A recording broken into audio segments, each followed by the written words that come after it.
एक दिन भगवान गाय चराने नहीं गए। मैया यशोदा बहुत प्रसन्न हुई, आज अच्छा बनाऊं खिलाऊंगी। लेकिन भगवान अपने मित्रों के साथ आज यमुना के किनारे खेलने चले गए। यमुना को विषाक्त देख करके भगवान के मन में भाव आया, विलोक्य दोषितां कृष्णां कृष्णं कृष्णाहीनां विभो तस्यां विशुद्धिमन्विच्छन् सर्पं समुद्वासयन्।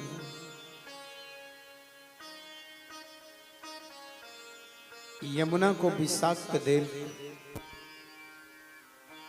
काली नांग द्वारा यमुना को दूषित कर दिया गया था।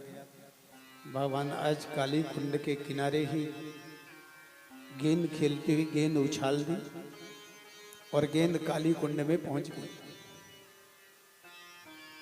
मित्रों ने कहा, कन्हैया तुमने जानबूझ के गेंद उछाली है, हमें तो हमारी गेंद चाहिए।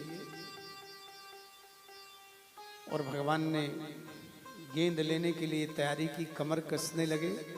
मित्रों ने कहा, कन्हैया जहां तुम गेंद लेने के लिए जाने के लिए तैयार हो, पता है वहां कौन रहता है?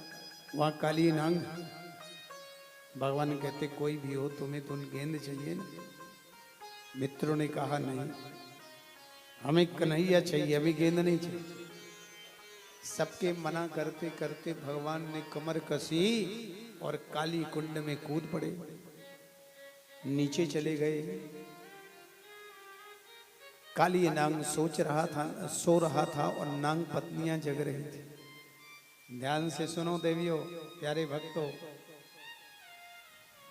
भगवान को देखकर नागिन को दया आ गई। आपके भगवान इतने सुंदर हैं कि नागिन को, नांग से ज्यादा खतरनाक नागिन होती है, लेकिन आपके कृष्ण में इतने सम्मोहन है। तो नागिन कहने लगी, हे अमरवीर तुम चले जाओ,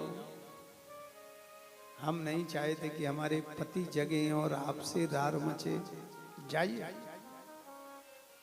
भगवान कह रहे हैं, सोते को जगाने वाले तो हम ही हैं।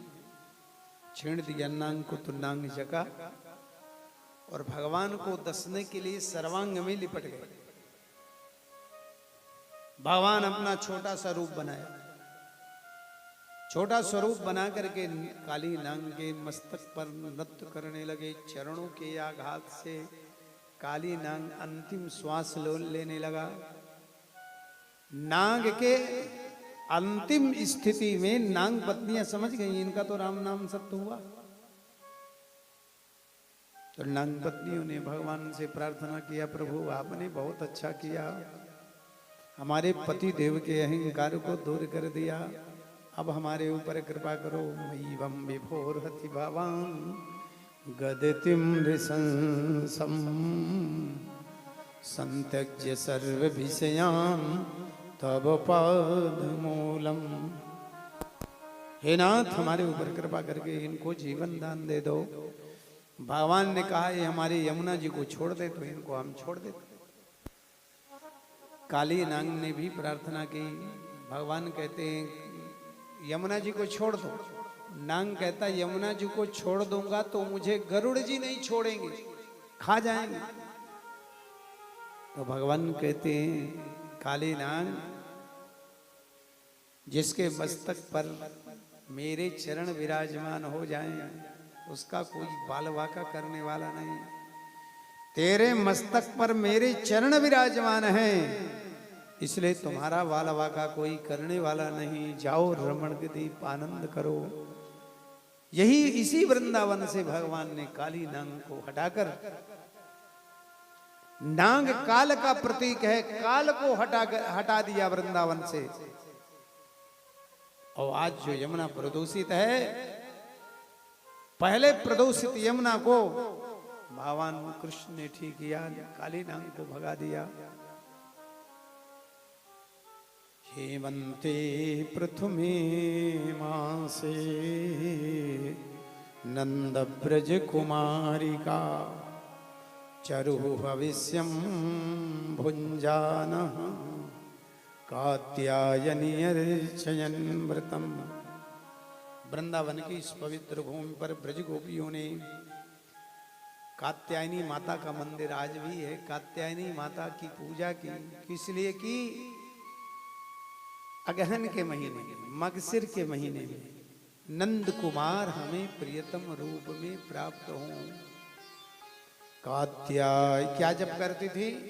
कात्यायनी महामाये महायोगीन्नधीश्वरी नंद गोप सुतः देवी पतिं मे कुरुते नमः।